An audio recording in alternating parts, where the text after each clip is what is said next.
10 minutes passed, 20 minutes, and then 40. The sun shifted perceptibly in the sky. Finally, he held it up to the light. It was a stone coin, or at least a stone object that suggested the concept of circularity. It was lopsided, jagged, and unevenly weighted. It looked like an art project made by a 5-year-old with poor motor skills and a grudge against aesthetics. John beamed. He felt a swelling sense of pride and satisfaction. He had invested nearly an hour of his eternal life to create a decision-making tool, thereby saving himself the 3 seconds of thought required to pick a direction. It was a triumph of inefficiency.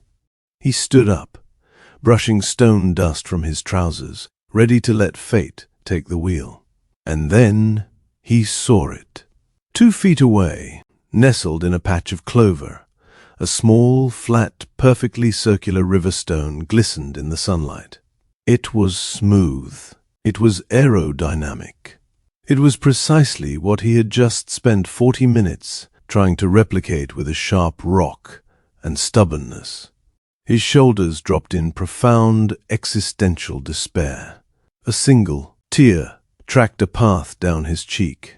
It was likely a shadow glimmer, those bringers of low-stakes misery laughing at him from the sidelines, reveling in the hassle.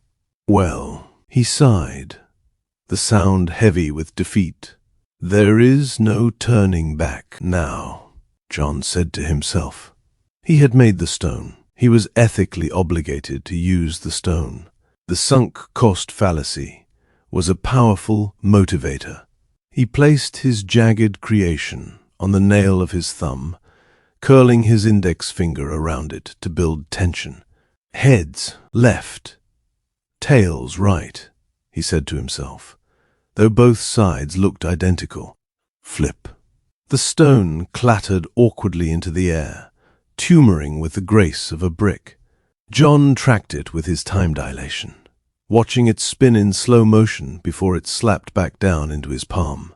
He quickly slapped his hand over pressing the stone coin against the back of his other hand, just before unveiling the outcome. This is a snippet of the book, A Very Average Displacement, a book created by ThorE.E.K. Still unknown release date, but one book in a long series called Achronos Saga.